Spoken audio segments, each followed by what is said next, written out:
world exists exactly like ours. You live in this world, your family and friends. And though you may not know it, I was sent to save you.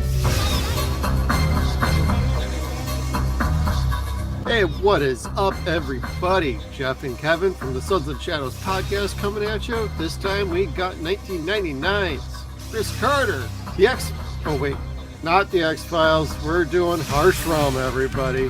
One of his little sideshows he did at the same time as X-Files. Kevin, I saw the first 3 episodes back when it first aired. However, it didn't last much longer than that because it got canceled, and 6 months later they aired the next 5 episodes on FX. And it's a show, isn't it? What did you think? I don't know how better to introduce that. It's just one of those shows like, wow, 3 episodes. Fox and its 3-episode string before they decide to cancel the show. Yeah, I've never even heard of this before. And again, this was that point in my life where like I got cut off from any and all media forms of TV. And I'm okay that I missed this. I am okay. I probably would have watched it just because I was a huge X-Files nut at the time. Oh, sure. But this has none of the majesty necessarily that X-Files did, which is very odd considering every person that's in this show was a part of the X-Files at some point. Oh, DB was in X-Files? I don't remember that, to be honest. I think so. Okay. No, I recognized Lance Henriksen from the pilot. He was also in Millennium. Was he? Wait. He's in the pilot? Who was he? Lance, he was one of the initial big generals. You only saw him in like the first 10 minutes, though, and then he was gone. Oh, okay. That would probably do it. Too bad. I hear you were once a true believer. Man of caliber and resource. Decorated for an act of extraordinary bravery overseas. That resourcefulness saved your friend's life.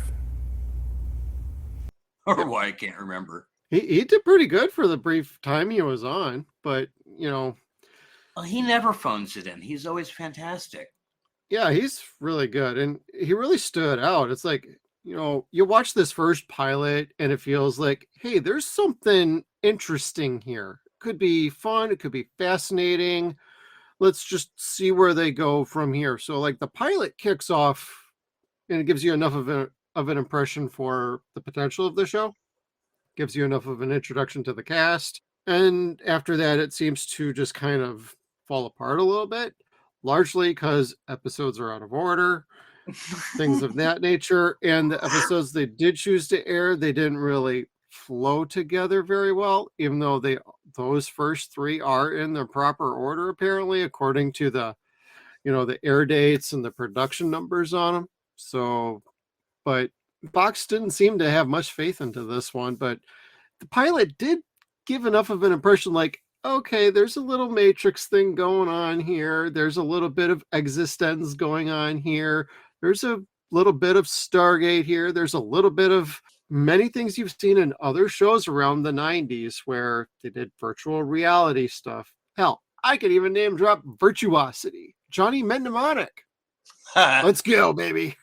Lawnmower Man is always going to hold the most special place in my heart, dude. I swear to God.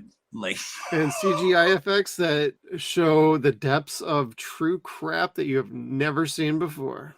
Yeah, like true N64 polygon worlds of caca. N64 looked better than Lawnmower Man, let's face it.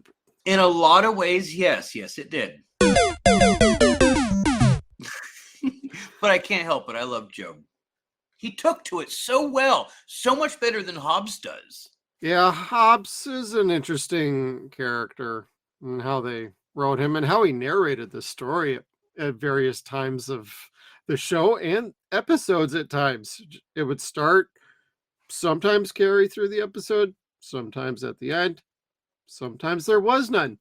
It felt a little odd and inconsistent at times with the Hobbs narration, and oftentimes it felt like, are we trying to go with Terminator 2 vibes here, yo? Because in a later episode, it totally feels like it.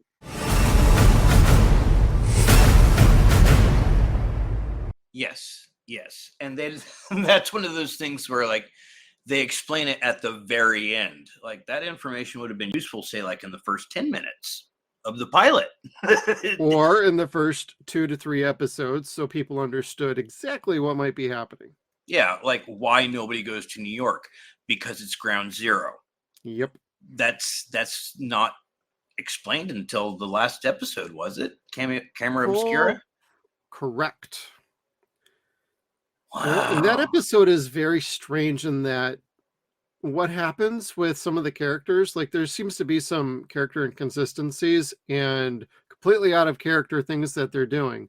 Yes. Like as far as like Pinocchio, he essentially turns into this greedy little bitch in the last episode that he's never shown that before.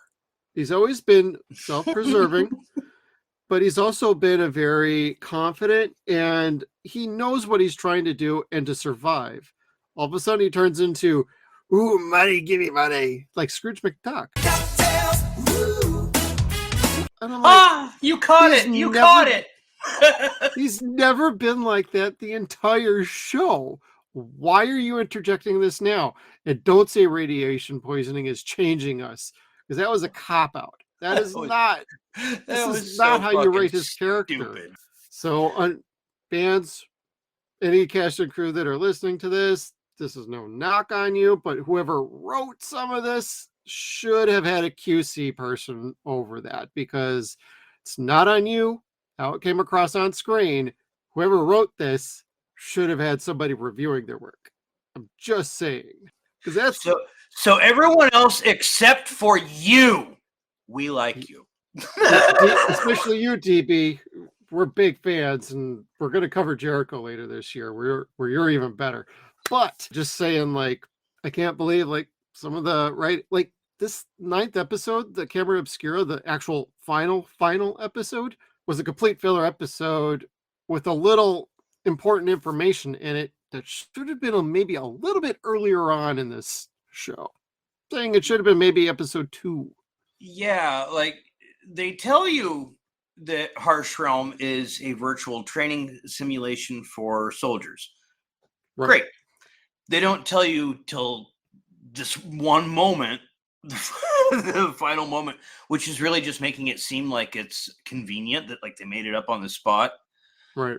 It was like they threw concepts out of nowhere, and it didn't work. It didn't work. Like you said, they took one of the concepts they took, shit you not, listeners, is the pilot episode, or the City of Gold episode from DuckTales, where you had the guy that had gold fever who talked like this and had hiccups because of the gold.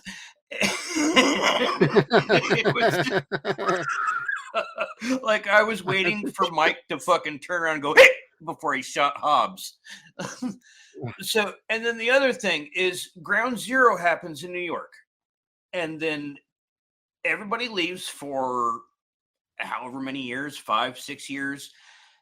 And then people start going back to New York to pillage and salvage, and they find gold reserves. And the only elevator shaft that works, these two guys were going to split the way down between themselves. Right. And this priest, who didn't want to be alone, steals the one bar that would have set them over 51% versus 49%. And that causes this huge Hatfield McCoy or Capulet, and you caught it. Yeah, there's this big Romeo and Juliet scene in there as well. And you're like, why? Because it's very predictable. It shows Mike going completely out of character, especially from the beginning, going, we're not mercenaries. Like, he was in character to a point, to the point where he would have gotten violent with Hobbs. I don't necessarily think so. He's not that kind of pirate. Right. So, and then the other part where I had a big problem with the show and his character, where they made him do something that wasn't within the character type, is where he loses his leg and goes full Lieutenant Dan within 5 minutes. Yeah. Like, I'm not the most hip person on the military because I don't believe in form of order and shit like that, but I do have a deep respect for them. And I also have a deep respect for people who have earned a Purple Heart. He walks on a crutch on the wrong arm. And I'm like, oh no. I would say part of that comes down to detail work, quality control again, CGI. and the fact that Chris Carter has never written the military properly in any of his shows. He makes them completely inept. If you wanted somebody to give you a proper QC on this, you should have gone to Glenn and James, who did Space Above and Beyond. They show you how the military should operate. Don't make them out to be fucking bad guys. Shades of gray, yo. You did it in X-Files with everybody else, but for some reason, you can never quite get the military quite right. You feel a little more inclined to throw shade at them instead of writing them properly. You didn't even have the people that were quote unquote army in proper postures, proper formations, properly holding guns. I saw many things that just, did you not have anybody on set from the military to be like, hey, yo, stand like this, up and at it, add attention. This is how you properly hold a gun. This is how you properly hold a gun when you're not actually using it. All you had to do was watch like 2 episodes of Stargate SG-1 to understand proper military protocol. I have a buddy, Lee. He's probably listening to this, and he is the first one to rag on that stuff. He's a former cop, former Army. If I'm incorrect about that, Lee, please let me know. But he knows how this shit goes, and he would criticize the shit out of this show. I mean, there's a lot of space to criticize this show. But if you want to get through it, you just kind of need to get past that. Write down your mental notes of how stupid certain things can be, and then try to find the good in it. And for me personally, that was DB and Mike's character. And so it was when those moments would occur where they would write him way out of character, where I was like, my eye would twitch, like, that's not right. And unfortunately, the series hadn't gone on long enough that DB would have had a say so versus the directors of how the character would react. Right. There wasn't too much to go along. You basically get through about the first like 13 episodes. Then you find a feel for the character, find a feel for the story, how it's going to go, how it's constructed, what's working, not working as far as story and characters. And, you know, this was at a time when shows would go 13 episodes. Then they would maybe go to 22 with the back 9 order. And then they would do full seasons at that point. This show never even had a chance to get their legs under their feet. Yeah, I know these days, 8, 6, 10 episodes, most shows hit the ground running. They don't have much of a choice. They have to. Chris was setting this show up, obviously, to be a long haul show. I'd be curious to know how he felt about this show getting canceled on him after 3 episodes at the height of X-Files popularity, but I don't know. Not too much information in that regard. And another thing to note, Vince Gilligan of Breaking Bad and Better Call Saul. He was a consulting producer on this show. I would be very curious to know what he actually consulted on. I dig that. I did not know that. Very cool. He's great, dude. He knows what he's doing. He knows how to do characters and stories. I totally believe it. And you got somebody later on who shows up from Breaking Bad, Better Call Saul, and a very young-looking Raymond Cruz, also known as Tuco Salamanca. So you Breaking Bad, Better Call Saul fans, Tuco appears on this as a pretty badass military guy. Just saying. They disrespected my abuelita. They called her Biznatch! Isn't he also friends with Casey Ryback? I don't know. I want to say he's also in Under Siege, I think. Oh, I like Under Siege for 2 reasons. Miss October?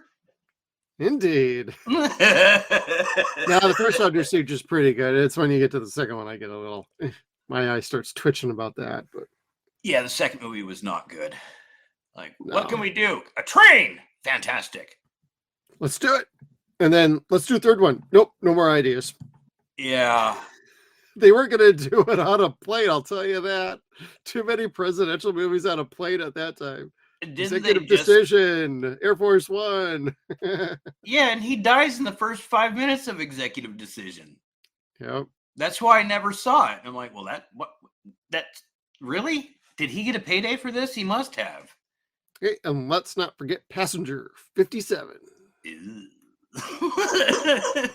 Always Actually, bet on Kevin, shut your mouth. that movie wasn't so terrible, though. It's not good, but it's not terrible. But anyway. But to cycle back to Harsh Realm, like let's be honest. What did you think of it overall? Oh, so overall, I think Carter probably had somebody in the writer's room with The Matrix, or was playing golf with somebody that was involved with The Matrix, took notes on what he'd heard, and tried adapting it to TV at the same time. I really think that's the case. There are so many similarities to The Matrix in this show for having been filmed before The Matrix, or before the release of The Matrix, rather. There are way too many coincidences. Chris is a smart guy, but I don't think he's the most brilliant dude on earth. I think that he works well with a lot of other people and produces a lot of other ideas. Harsh Realm was a comic book that had nothing to do with the military. It was actual video games. It was more like Skyrim and Baldur's Gate, which we'll talk more about later, I guess, in Social. But they changed it to have much more of the military feel. And I get that. We were really big in that still, even in the 90s. And in 98, they went back into the excursion of Iraq. But this didn't land in any particular spot. There was I couldn't find anything terrifying in this game. Like, if you die in here, you die in real life. Not for Hobbs. That was not the stakes for him. It didn't flow well for me. If you are going to be the one that saves everybody in this program, you're going to be more like Neo, where you're going to find out that you have control of the program. Hobbs had none of that whatsoever. He was in full belief that this was reality. Not virtual reality, but reality. And he still had this mission to do. And no matter how many times Pinocchio tried telling him, that's not a real fucking person. That's not your mom. That's not your fiance. Hobbs would always do the wrong fucking thing, get everybody in trouble, and still have that non-playable character die. Now, if they didn't do that, you wouldn't have an episode, but it gets a little predictable after a while, where you're like, why is Hobbs the main character instead of Pinocchio? Yeah. And that's nothing against any of the performers. That's just the way that the way it was written. Yeah, the character was much better that way. Much more interesting. So, this is not something I would ever watch again. I play a lot of virtual reality up until this last week. My son destroyed my PSVR too. And one of the things that happens to you in VR is you do get vertigo. You do get freaked out. If you're playing a game that looks good enough and you look over an edge and you fall off of it, your heart's going to stop a little bit. Like, you wake up thinking that you're dreaming that you're falling. It's that same feeling. What gets rid of that outside of Dramamine? Because I couldn't play Ghostbusters for a good 3 weeks or so without Dramamine. It was a hard game. You have to recharge that positron later. Well, I get vertigo really easily. Yeah. So, and again, that's that same thing where it's like, you have to tell yourself you're not actually falling. You're still planted in a certain area. Hobbs has none of that. And going back to this isn't VR sort of thing, their rendition of VR is headphones and a fucking fluorescent light that goes up and down over your face like Xeroxing you. And then you're jacked into the Matrix, for lack of a better term. So it wasn't the greatest, most standout thing. Maybe it's because I saw The Matrix first years ago. I don't know. But this kind of left me wanting. Yeah, my initial impressions when I first saw this show when it first came out was this is pretty interesting, but something's still not quite right with this show. What it was, I honestly don't remember that much detail on it, other than, the theme song's pretty dope. This is a pretty neat idea. There's some neat ideas in the show overall that just never get fleshed out, and the ideas that are not that great get fleshed out a little too much. And it kind of feels a bit, like I said earlier, it's unbalanced, it's inconsistent with the writing, with the detail work. And part of that could be because the episodes are largely out of order from when FX aired them to I don't have the DVD set, so I can't tell you if they're in the correct order there. But there is a proper episode order, and I bet if you watch it in the correct order, you don't wonder why the hell Escalante is still alive later. And he actually died 3 episodes before you get to it. I don't know. I'm just saying. That's the order I watched it in.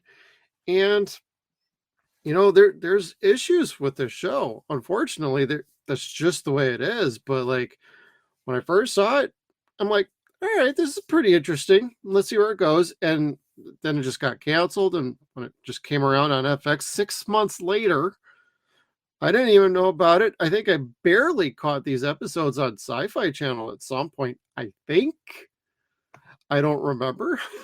It's just the show is just unfortunately just a little bit all over the map. Some of the direction is questionable at times, the editing, the pacing at times. And this has nothing to do with the on-screen talent. Your performances, I do not put that on you at all. These are the scripts you were given. I know a lot of these actors that were on this show have been in other shows and other projects. This was shot in Vancouver. I'm very familiar with a lot of the Vancouver actors from around that time because of a little TV show called First Wave. And you First Wave fans out there, you might, if I start dropping my usernames from back then, you'd be like, oh, that's what you're doing now. Yeah. But I'm very familiar with some of them that were on First Wave, Stargate around that time, SG-1, and just I see them on this show and I'm like, nobody with the writing, nobody talks like that ever. At several times in every episode, you're like, nobody talks like that. Why are they talking like that? And don't pawn it off on saying they're NPCs in a virtual world. No, that's lazy writing. I'm not going to say I'm sorry about that. And B, these actors have done excellent work before. Excellent work. Sure. And the fact that they are not playing to their strengths is maybe a little bit on the director, but a large part on the writing. Because how's the director supposed to tell you to do something different if it's written a certain way? It's like, you can't do ad libs. You can't go impromptu. You can't just fly off the handle and be like, hey, screw this script. Let's start all over again. These scripts were written before they ever started shooting. And you'll have to largely stick to them, especially with Chris Carter, who is known to put you through the ringer a bit before you got any free reign to write an episode of any sort for X-Files to begin with. We saw how Lone Gunman turned out. We saw how Harsh Realm turned out. Both of them really struggled because he couldn't let go to let other people who could potentially do better. Had to have it his own cookie cutter way. And unfortunately, that might work for X-Files. That doesn't work for everything else. No, it didn't. And to Chris's defense, he was kind of a rock star in the 90s. Fox instantly made him a rock star. I do not deny that in the least. I loved X-Files for the first 4 seasons. Yeah. And still consider it some of the best on TV. After that, that's when I get a little sketchy with the show. And that's, of course, when it got super popular. So what do I know?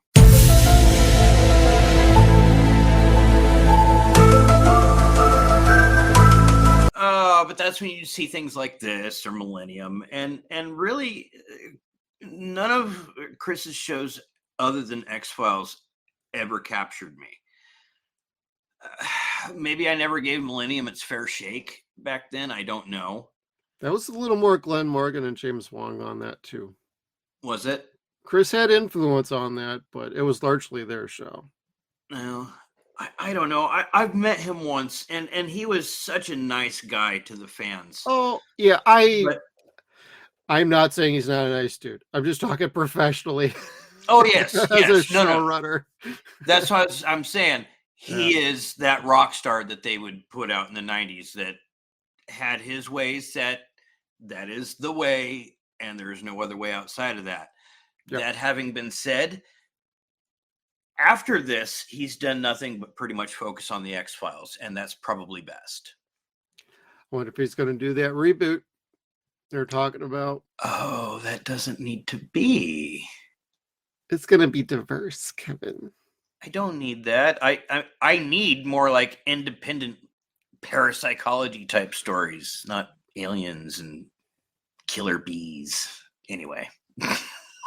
Chris, honestly, if you even remotely listen to this, just stick to your God's Von X-Files. Do not kneel under. Just saying. Yeah, don't let them change anything that you don't want them to change. Of course, that didn't work out well this time. That apparently is what happened after the first 9 episodes. Is money was an issue, and control, creative rights was an issue, and that Fox just went, we don't need this shit. Well, and Fox also had to contend with the lawsuit that happened with their show too. Yes, but from what I understand, despite that happening at the same time, it was an issue over the cost of production that Chris was looking at. Well, it was legal costs from the marketing end of Fox. They're probably like, this is money we did not need to spend. There was probably a lot of stuff behind the scenes going on that you can only, speculate about. Yeah. And just the fact that the Fox legal department had to get involved and they had to go to court, find some sort of settlement, some sort of agreement.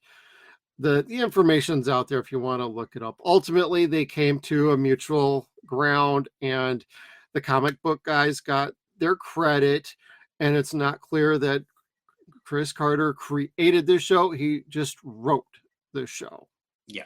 And that got resolved, but something on the back end with Fox was probably like, you know what? There's this going on. There's the budget going on. There's this going on. Maybe this isn't the best fit for us right now. Even though it sounded probably like a good idea at the time.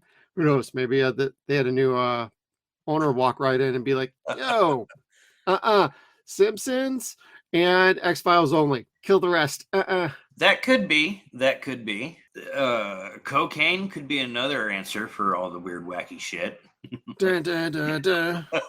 Like somebody was getting a rail snorted off of another guy's penis and said, I have a great fucking idea. What do you think? Keep sniffing. I'll do it. I don't know. This just didn't pan out. It was so different from what it was supposed to be. Very different from what the comic book actually was. Oh yeah, it's very different. But I remember reading that back then too, because I'm like, oh, it's based on a comic. I'm gonna go read that, and I'm like, what the hell? Yeah, like I have none of this is happening. Like, and it's again, like I said, it's just concepts thrown in a blender and changing characters to fit for the story, and that's not making a good series. Yeah, that's not compelling TV. You tune in for the characters to see what they get into. You don't tune in for the stories to see what the characters get into. Yeah, like oh, hey, I want my Star Trek episode next. So, yeah, let's get all sci-fi and put them on a spaceship in Area 51 because, hey, they haven't visited there. Let's do that. Or no. Let's go out to the middle of like freaking Vancouver forest and tell them there's no food, no water, there's no nothing. For however many miles, we don't know because they never fucking tell us what the hell they're doing out in the middle of nowhere with no food, no water. Yeah. Well, where the fuck are you to begin with? You don't say that at all. You don't say how far they're away from anybody at all, which you could have had in literally one sentence. You could have said, we're 2 days out the nearest city, and now we're stuck out here. But how would Hobbs and Pinocchio not be prepared for some shit like that? Oh, we drove out here, we got nothing. Correct. And then That's just stupid. well, here's another thought going back to what I was saying about knowing that it's a game. When you know it's a game and you know that you have that control, you become a god in that realm. So all they really needed to have realized is we don't need to eat here because we're being fed out there. We're not really hungry. We're not in any danger of starving. Let's just eat some leaves, grab a bug. Yeah. There's no birds. There's no animals.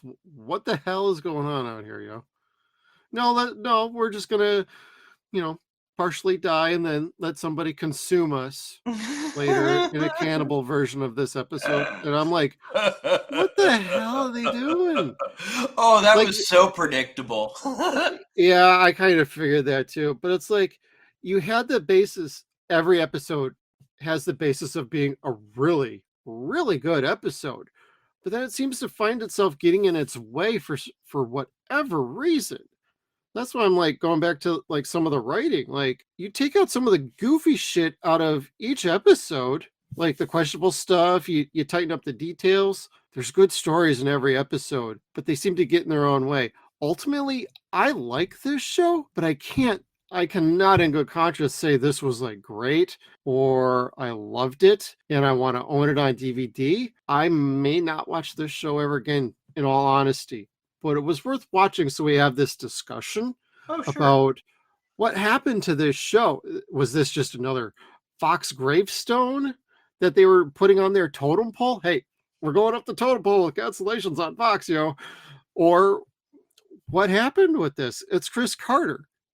And he just had X-Files. He had Millennium go pretty decent for a bit, along with Glenn and James. And then they went off, did Final Destination, and they were off to the races in feature films. Yeah. And then you get Lone Gunman. I watched that on Fox, and I'm like, this is the stupidest fucking show off the 3 greatest secondary characters they had on X-Files. They completely ruined that one. I don't even know what to say about that. If any of us want us to watch that, I'll watch it, but don't be surprised if I'm like railing on that thing like a train on some $2 whore.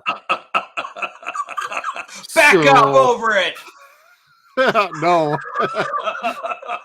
But like this show, there is something good in this show. It's just, it struggles so hard to come out of its shell and be the show it wanted to be and needed to be. DB, Rachel, were fantastic. Absolutely love them. And the one thing we haven't talked about yet is Terry O'Quinn, in probably the best bad guy role I've seen him in. However, he is not Hispanic. His name is not Omar Santiago. He should not. Why is he just not playing an Irish fucking dude or whatever? It doesn't matter. He doesn't need to be named Omar. I know this is like 24 years later. Why do I care about a name like that? Because it doesn't fit. He doesn't have an accent. He speaks perfect. Well, I don't know. It made no sense to call him Omar Santiago when he just could have called him Commander Terrence, for Christ's sake. Terrence Sims or something, Yeah, because the part was written for Terry specifically, apparently. So change of a name would have been really simple. Yeah. And, no, a name doesn't dictate your color, your language barrier, or anything like that. Shit, I'm Portuguese. I'm one of the very few members of my family that's actually pale. I still rag on them, but still. My godmother's last name is Navarez, and I have several different friends that are of the name Omar and Santiago, and none of them are as pasty as I am. Yep. None of them are as pasty as Terry. So it's like, it's not the worst thing on earth, but it's probably not polite to do anymore. It's just kind of stupid. Even though his character was fine, he did great. He was only in this show for like 4 fucking episodes, though, it felt like. But I mean, to a point, that's okay, because you don't want to flood with the good villain. Well, and they never got to 13 episodes. He very well could have been in the next, like, 4 episodes for all we know. Now it could have Yeah. been their plan. Yeah, because I mean, who knows? And who knows if he was even real? Because they never did actually say did he win and then escape, or you just needing to beat this program that he is? Is this the AI? They didn't have a chance to fully explain that, Yeah. but they And had. how he gets in and out of the game, but he also knew, like, how to change his face and make it look like somebody else and steal somebody else's face in a horrific scene. That was Yeah. dope. I'm like, okay, you got some good stuff going here. And then you turn around and do something stupid. Not that was another stolen scene from Matrix, though. I know. They for kids at home, where Neo gets his mouth covered over, or Agent Smith tells him, "How can you talk, or how can you, what do you say, give a confession if you have no lips?" And it sews his mouth shut, and that's basically what happens here. And he suffocates one of his soldiers, and it's kind of fucked up. Like, I mean, I get it. You need to win, and what he did was brilliant as far as infiltrating the enemy base. But he didn't kill the guy. He made the guy stand down, which probably wouldn't have happened. The whole episode was very nearly trying not to be disrespectful to indigenous people, however it is. Like, even in 99, don't use the word Indians, kids. Don't. And it could have been a better story. Like, they took over the entire western half of the fucking country, and Terry or Santiago infiltrates it for one day and gets the guy to stand down. So Santiago was a formidable villain, and they could have used him more often, but I think that would have made some of the episodes less, or his episodes less impacting. That's true. That's true. Without the filler crap. Now, I got a question for you. Did you read somewhere that this was shot before Matrix? Yes, it's somewhere on IMDb. Because the Matrix movie came out in March of 1999. This came out in October of 99. And Matrix, I know for a fact, was shot around the same time Dark City was, because they shared locations and sets. Ooh, what was that, 95? 96? 98 and 99. Oh, shows what I know. So I would have my doubts that this was actually shot before Matrix. Let's see here. Let me go to the... Because Dark City came out February 27th, 1998. And Matrix took longer because it was a lot more CGI. And that came out March 24th, 1999. All right. So the third Did You Know down on IMDb, which people at home are probably like making the jerk off symbol going, they're not real. It says, You're not real. You Russian bot. Quit listening to us. He's a phony. Bring those numbers. Despite its plot similarities, Harsh Realm was created and shot prior to the release of The Matrix in 1999. It was aired, however, about 3 months after the release of the movie. That's still not true. The show came out in October of 99, yeah. which is 7 months later. I think somebody has their information a little back. It could be, because Lord knows this is all wiki anyway. Yeah, because I ain't kidding. Dark City, Matrix shared same sets and locations. Doesn't mean they shot at exactly the same time, but as Dark City was wrapping up, Matrix was starting. Get out of the pool! Yep, you could actually see some of the archways and very similar color schemes going on, because they just, the next week or whatever, Matrix was rolling in. That's very groovy. I did not know that. I'm a big Dark City guy. So when it comes to like this kind of psychological stuff with is what's real, what's not real, this show you'd think would be like right on my fucking alley. Well, they didn't do things right. Like Hobbs would have, that's not your girlfriend. It's an NPC. Yeah. That's not your mom. And that's not your mom. It's an NPC. Now who happens to have the same cancer that his real mom has, dealing with real life with Samantha Mathis. I mean Sophie. I'm sorry. I'm gonna go in between character names and actresses, because to be frank, the Sophie shit in the real world was fucking stupid. I hated it. It was so non-important. Why'd you even have her in the show? Because they didn't use her to her strengths. No, they didn't. Samantha's fantastic. I think she's great. But shit, they made her this whiny fucking bitch. And the military wouldn't do shit if they weren't married. They'd just tell her to piss off. They really would. Yeah. And could legally. That's you have no rights. Right. Like, I mean, that's why I go back to the military thing. Like, Chris doesn't know how to write for the military, apparently. yeah. I mean, I'll get off that horse. I don't mind me. It's just like it's the same thing through everything he's ever written. It's always been like. I'm not disagreeing with you. I can't disagree at all. What would we disagree on with this? How many number of episodes should have aired before it got canceled, or a proper episode order? Honestly, probably the best thing about this show, outside of some of the actors like DB and Terry, was probably the theme song. I see. I skipped it. You don't like it, do you? No, I skipped it, and it wasn't the song; it was the narration. Like, I'm here to save you, dude. I'm not in the game. You ain't saving shit. There's no ramifications to me in any way, shape, or form. So I just skip over it. So I missed the song altogether. I need to go back and listen to it, apparently. A world exists exactly like ours. You live in this world. Your family and friends. And though you may not know it, I was sent to save you.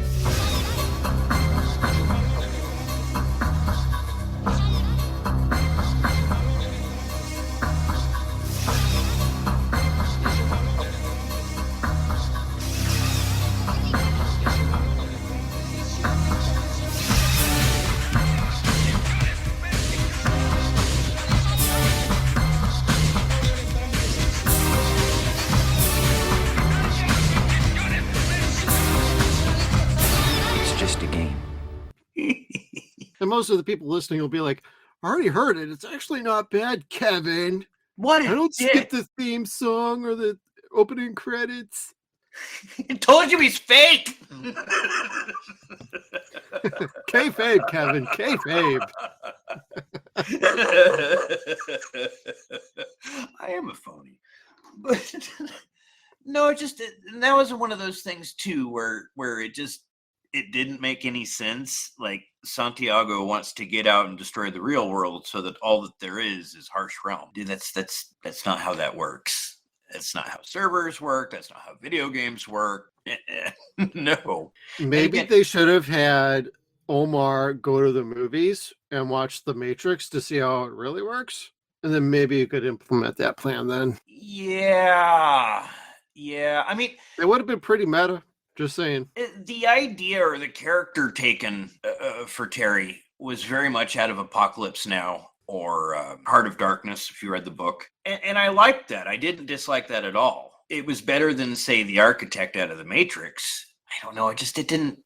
But he's the one, Kevin. To do what? To do what? He didn't do nothing except for not listen and get everyone else in trouble. And here's one of the fun things before I forget. They didn't call any of the people that were also in Harsh Realm NPCs. They called them virtual characters. Virtual characters. Now, for the non-racists at home that missed the 70s and 80s, the Vietnamese were referred to as Viet Cong, the North Vietnamese Army were the Viet Cong, which were commonly referred to as VCs, Victor Charlie. Other horrible slurs. Well, they were the enemy, so it wasn't that horrible at the time.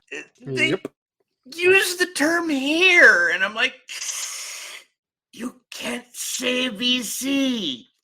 You can't. You're saying it too many times. Tubuku. So that reference is for everyone to go watch Full Metal Jacket at home later tonight. You are welcome. Yeah, that's one of those things where they're not writing the military properly, and that's one of those terms that was probably outdated by the late 90s. Yeah. Right after the show is definitely a product of its time, so. Kind of, but like 8 years earlier, like I thought ragging on the Vietnamese died out with Sam Kinison. I would have thought that too. Like, because he was really good at that. But regardless, yeah, I don't know. If they were going to come back to this show today, I'd almost prefer they just start completely all over again. Because this is a show that probably could work now, no problem. I'm not going to say this was ahead of its time, but it feels like this was a show that would have been better suited to come around now. like years of prepping, years of seeing what everybody else is doing, then you could do something a little bit different. But now, unfortunately, we've had shows like Westworld. Unfortunately, first season's pretty good. After that, forget it. And then you have like any number of sci-fi films that talk about virtual reality going into virtual realities. And then Yeah. you'd have a chance to maybe do something different now. Chris, if you're listening, buddy, if you want to try this again now, just make Vince Gilligan the showrunner and you just kick back with a couple brewskis and just give a note here or there.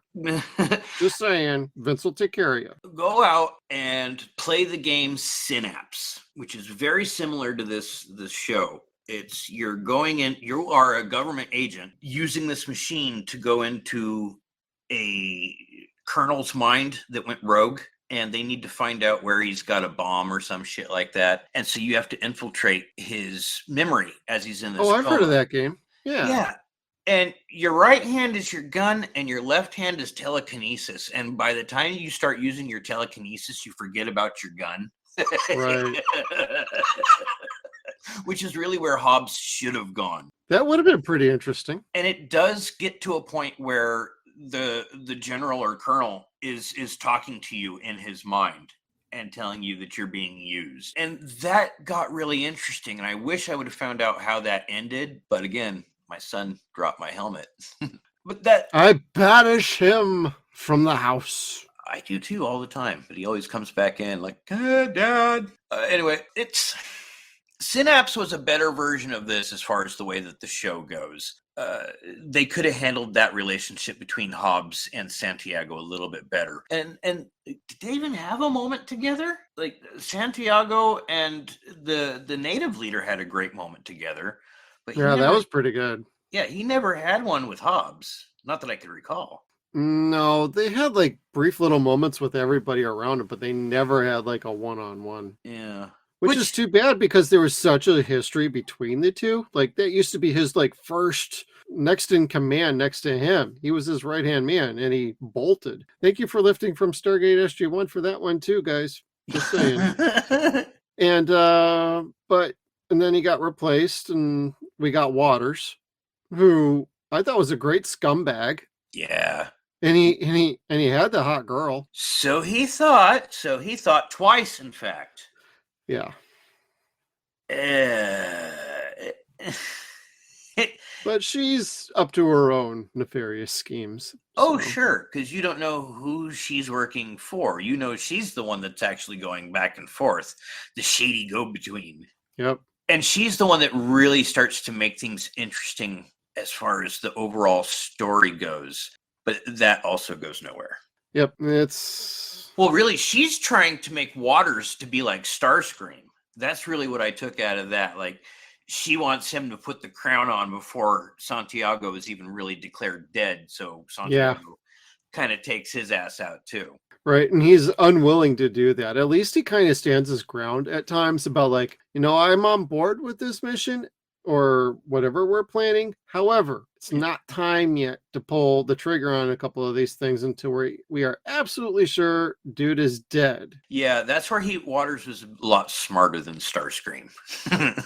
Yeah, I know they made him out to be this like complete asshole, but I found him to be one of the more interesting characters on, eventually he might not kill Santiago. He might go off and build his own splinter organization off of that. And then that would introduce a new dynamic, and you got bad and worse.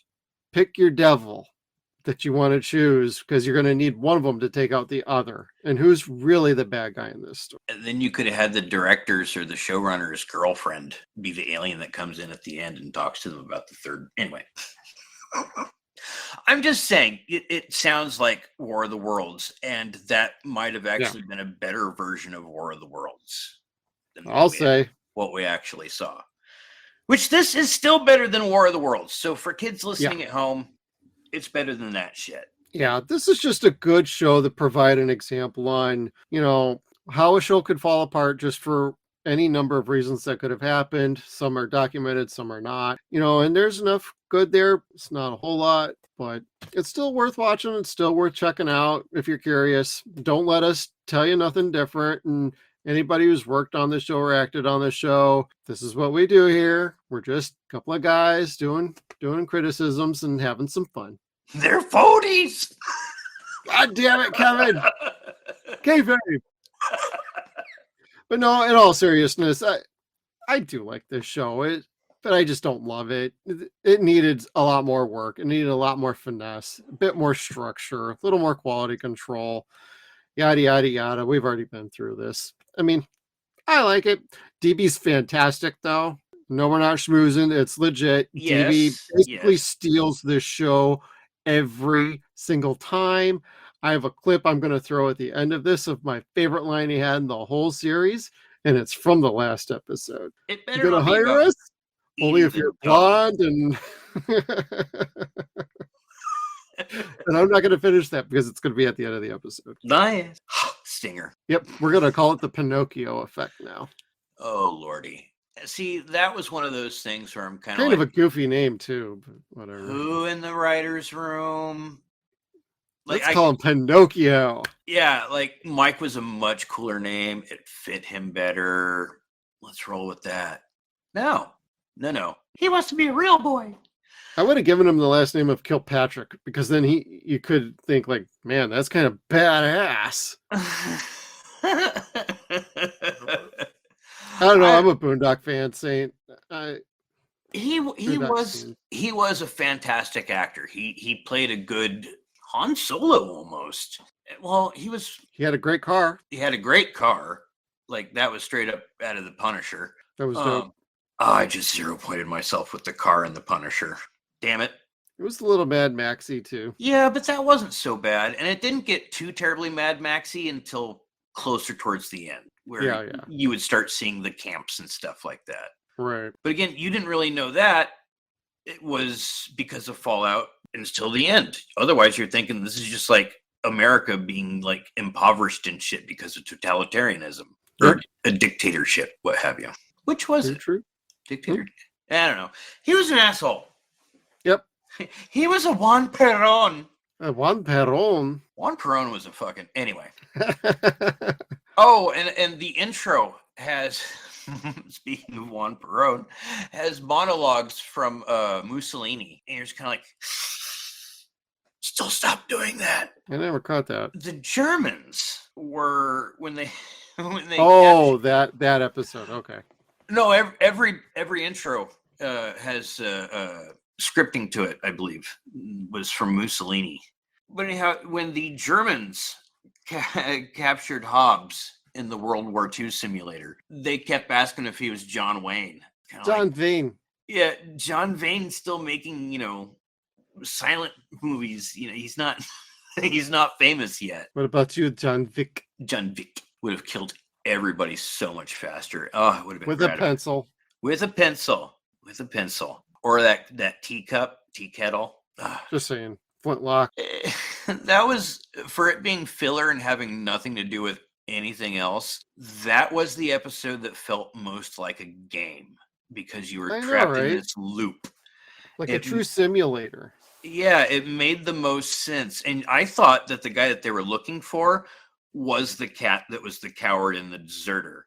But finding out that he's the German captain on the other side was kind of delightful. Yeah, there was a couple of, that's probably one of my favorite episodes in All Around, because there were things I thought, I'm like, oh, I can predict this, I can predict that. I didn't think he was going to be the German commander. I did not think the falling off the side of the bridge was going to be the port. I thought I honestly thought saving the kid from dying, I thought he was going to be the jump port on the way out of that simulator. Like, you save his life, you can escape, because he will be the key that opens it up. Because they never said exactly what the jump port would be. They made it sound like locations. But I had a feeling like if you're going to introduce something new, this is probably a good episode to do it. Like, if you save a life, if you get stuck in simulators, you got to find a way out. It's not always a location. Sometimes you have to complete a particular mission, like a true game. Yeah, like I'm just saying.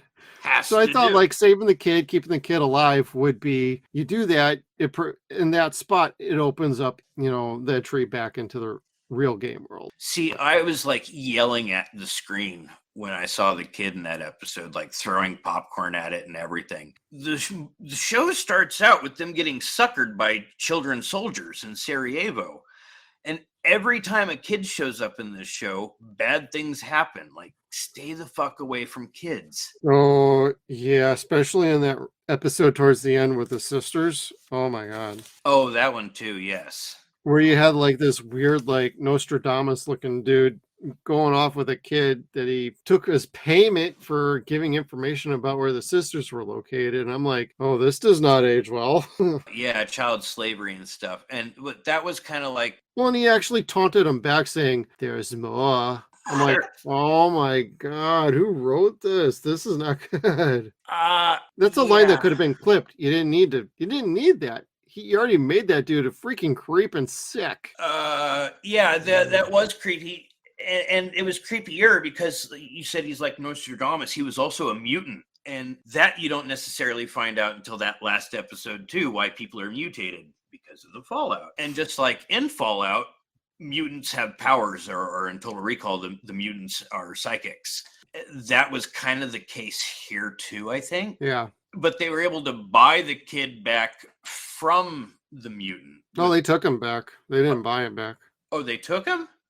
Yeah. He said, you let that kid go. And he's like, oh, that's just the one. There's more. I'm like, oh God.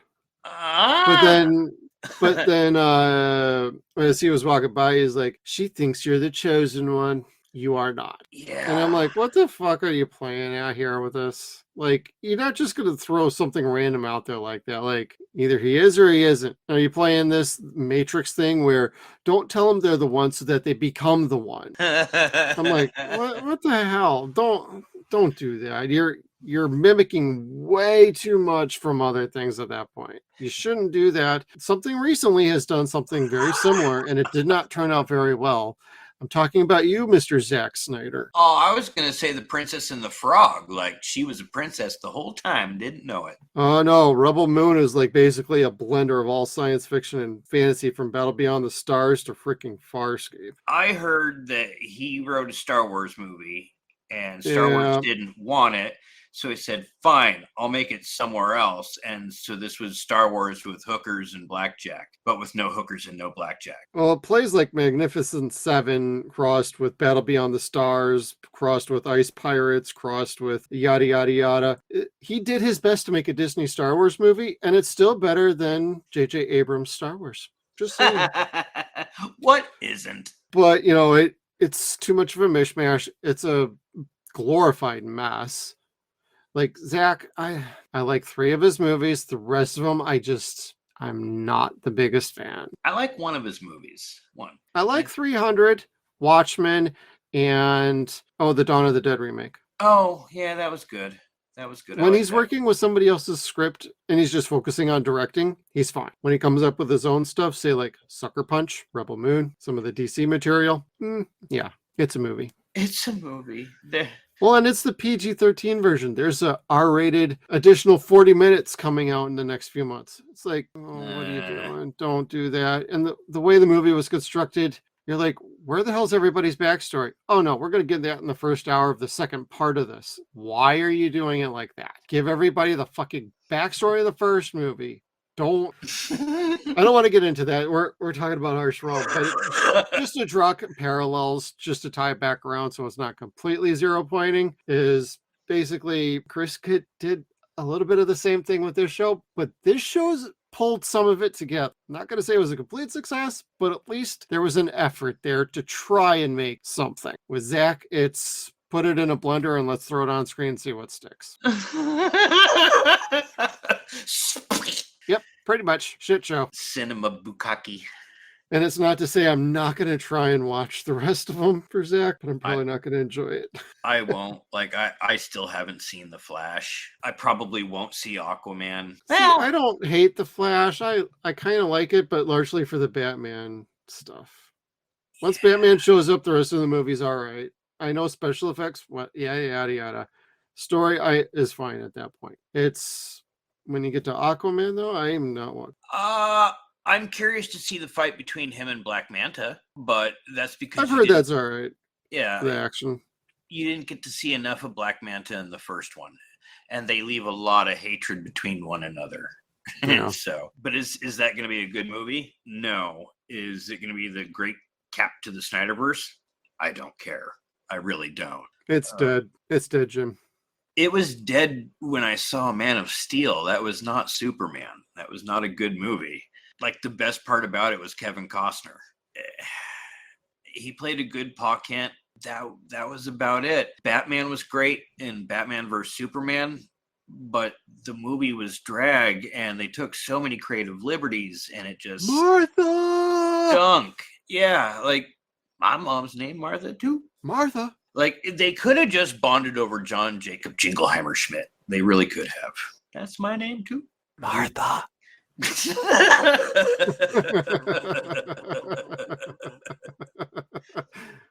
But this All show, right, Kevin, got a question for you. You want to Hit do me. a 6-pack, or do you want to drink a 6-pack from this show? I want to drink a 6-pack, but, and I know we And talked that's what about we're it doing earlier. for our 6-pack challenge.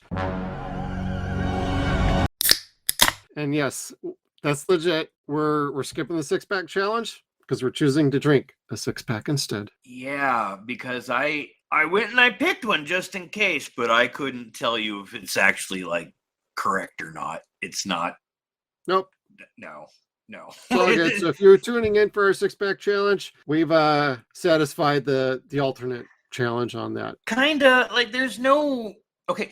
Even though there are filler episodes in this with no middle or end, Yep. they're still pretty good as far as like there's no shitty episode that you can't wait for it to end. They're all Right. that way equally. Like you want it to end, but it is entertaining you throughout. Correct. It is not without its charms. It isn't the most redeemable show, but that's because the overall focus was not the greatest for me. The side characters were phenomenal for me, Agreed. or the supporting cast.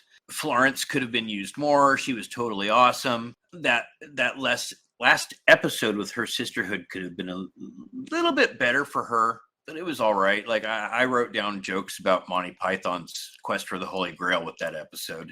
Oh, yeah. Like Mike ends up in Castle Anthrax, and Zoot needs a good spanking by the end of the episode. Oh,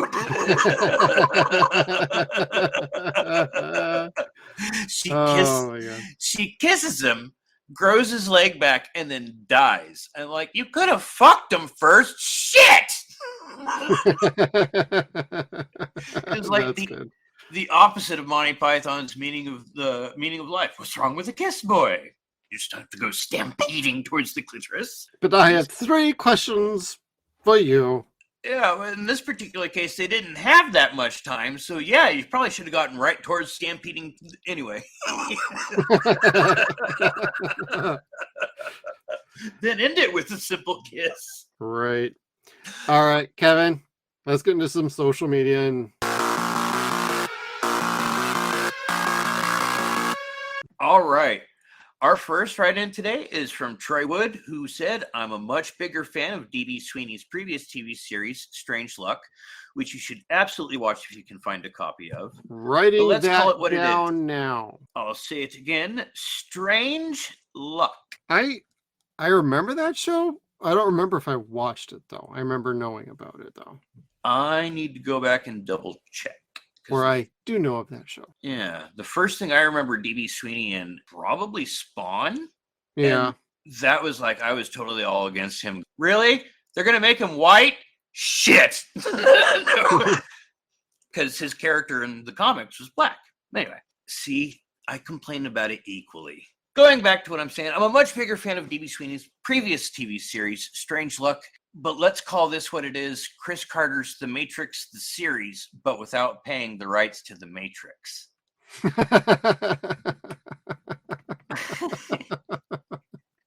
He goes on to say, I actually have the original comic book series the show was based on, Ooh. which apparently that was, he didn't say that was based on either, but it was absolutely the fuck all to do nothing with the TV series beyond the vague concept of guy goes into VR simulation that can kill you in real life to try to find somebody lost in the game. The comic was entertaining enough, but instead of military training simulation, it was more like being trapped in Skyrim or Baldur's Gate. only without the level cap. So the higher player levels that have been in there, the higher leveled players that have been in there longer are basically gods.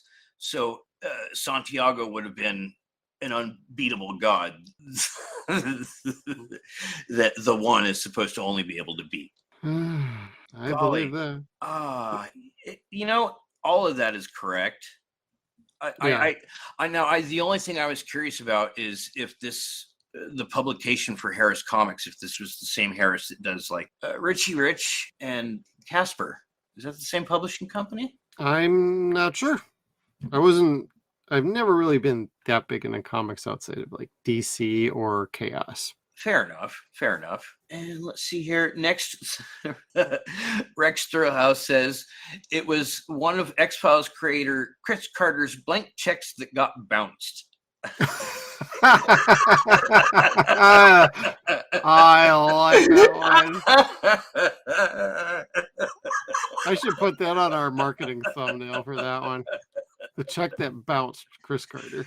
I watched a few episodes, but remember nothing.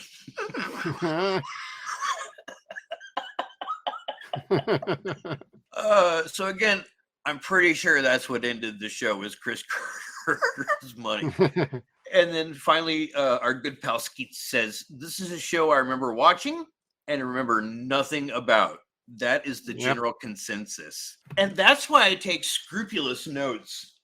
And I'm glad I did this time specifically, because without having their notes written, I would not know what episodes we were talking about because of how crisscrossed all the titles are.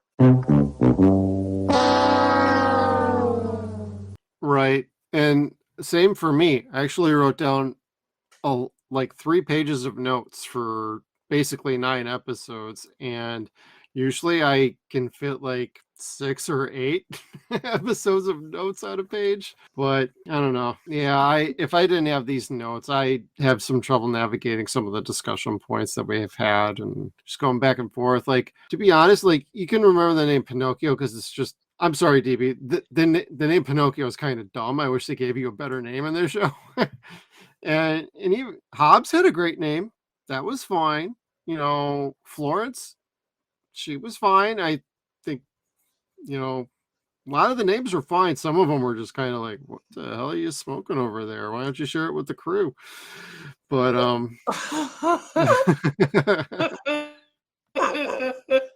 but I'm just glad I wrote some notes down so we could talk about the show. Yeah, because there's plenty to talk about. Plenty. It's not all good, but it's all fun. So there is that. Yeah. Like, we have not had a bad time talking about this show.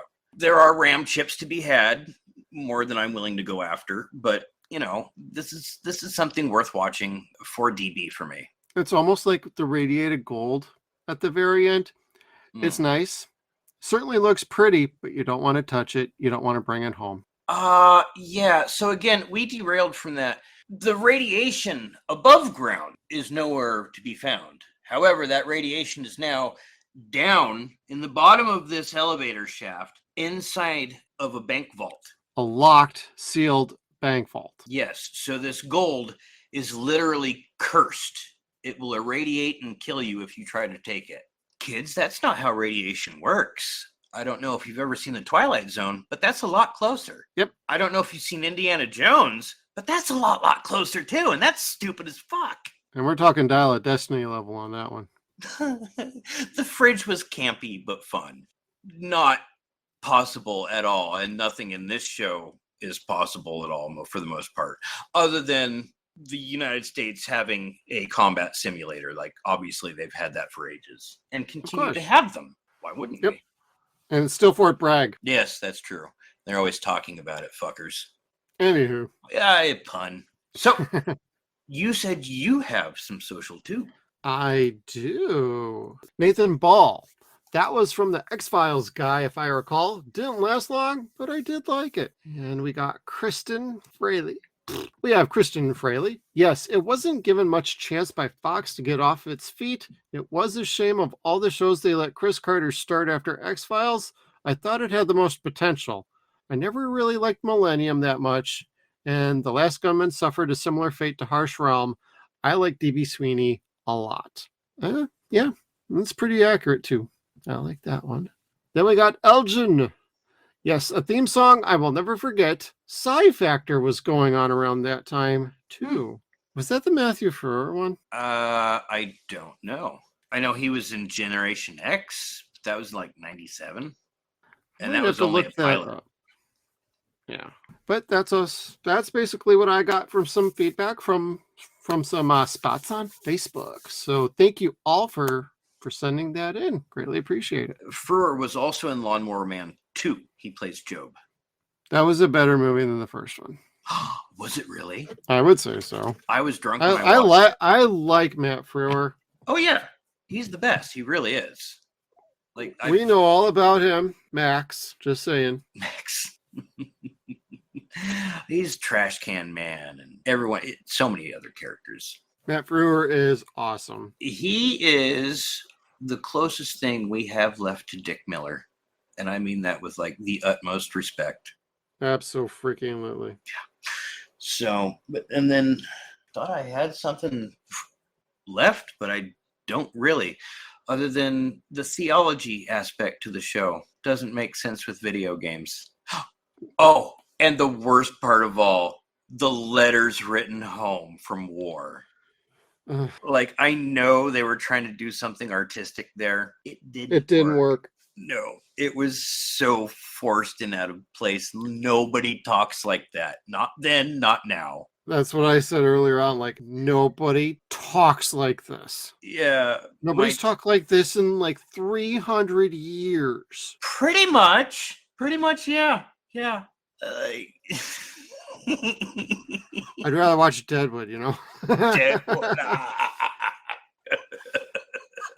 Just to get a colorful language going on a show, you know? Why most of the cast or half of the cast in this didn't talk. So, okay, so my last Ram chip, the cameos. The cameos is what else other than DB make it worth watching this. And that I will stick to Raymond Cruz and Tobin Bell. Yeah, Tobin, I'm like, oh, so we did another show after Stargate before Saw took off. Oh, very wait. Nice. Craig Millardo from RoboCop. He's in this as well. And he's one of the Capulets. Oh, yeah. Daddy and then, Capulet. I don't know if I mentioned it earlier. I could always take this out in post. But like Lieutenant Disher from Monk was lieutenant in the military episode where they all went peaceful minded. So if you're a Monk fan, he's here in this. There's also a bunch of like familiar Vancouver cast that are throughout this. The one I recognized first was Amber Rothwell. She was in First Wave Book of Shadows episode, and she is very good. She was the Juliet in the Romeo and Juliet story. Ah, yeah, she was good. Yep. That's how I know the show didn't really use their talents well. She's very good. And I've seen her in many other things outside of First Wave, but that's where I first got introduced to her. I think she's fantastic. And that made me smile to see her actually getting another role in a network show, which unfortunately never really aired on the network, that particular episode. Just went on FX, which is kind of a secondary cable channel. Maybe not so much today, but back then it was kind of, they hadn't had Sons of Anarchy yet, or Nip Tuck, I don't believe at the time. Was she in that? No, but I'm just saying like what they had on FX at the time. Oh, yeah. Not much to cry home about in the year 2000. No, shit. They didn't even have The Simpsons back. Yep. No, yeah, she was good. And that's just going back to what you were saying before. The supporting characters were all great. Like, yeah, you didn't see any performances being shitty. You didn't see anybody phoning it in. Everyone gave a great performance. Oh, hell yeah. The writing was a mess. And the editing and order was a mess. And that's what I took away from this. Yeah, I would have preferred if Vince probably had more of a say. He would have reined it in. And I know some people will say, oh, Vince, the guy who wrote Super Mario Brothers. Yeah, if you watch the making of Super Mario Brothers, you hear about him and his writing partner, Peter, talk about exactly what happened with their script. It's not their fault. It's really not. They actually had a good script. And he's got a proven track record with Breaking Bad and Better Call Saul. Yeah, he cut his teeth on other shows before that, but Chris made him a consulting producer. He wouldn't do that with just some hack writer. If he had given the whole show over to Vince, it probably would have turned out way better. I'm just saying. Is that why Samantha was on here, or I don't know. possibly where she was thought about? Because, like I said, most of the cast on here has been people that have worked with Chris Carter before. Well, I'm talking just, I would have liked Vince being more involved. I would have liked him more sure. as the showrunner than Chris Carter. Yeah. He'd been that rock star for several years and could do no wrong. Yeah. And studio execs, to a point, will let people think whatever they want until they try to get power moves over the studio. Then they cut them by the legs. Yeah. Well, at least Chris got a couple X-File movies out of him, so can't say he didn't get a little bit more blood out of that stone. Yeah. It's a complete 0 point, but the second one was pretty good. Never saw either of them. You don't have to. Eventually when I hit retirement, I'll probably go back through and watch the rest of X-Files. But when I heard David left the show, I was like, I don't know. Yeah, that's why I say they should have just ended it with the 8th season or 9th, whatever it was. Gotcha. The second to last. Second to last. All right, Kevin, got anything else? I got nothing, man. Nothing other than I need to take some aspirin after watching this show, and I miss my real VR helmet. Yeah, I can believe that. The show that made you cry over VR reminded you of the real crying over VR. Oh, dude, I was going to make a video to show what real VR looks like and how much fun it actually is and what a complete sadist you could be with it. But no, my son's like, no, Daddy, you're not going to show anybody that. Well, Kevin, it's just a game. It probably saved me from quoting Adam Baldwin from Firefly? Full Metal Jacket. Oh, Full Metal. Yeah. He executes a lot of people that probably didn't need to be executed and then justifies it. Gotcha. And they use some of the slurs in this show. Yeah. Virtual characters. That's all I have. All right. Well, thank you, everybody, for tuning in to Suns and Shadows. We just covered Harsh Realm. I want to thank everybody for sending in your comments. Thank you for listening in. We have had a great and fantastic 2023. This is coming out as our first episode of 2024. So thank you for joining us. We'll see you Screamers next time. Make sure you check us out on all of our social media platforms. We got Facebook, Twitter. We are at Suns and Shadows. We're also on Instagram at Suns and Shadows Cast. We are at SunsAndShadows.com. Thank you again, everybody, and we'll see you down the road.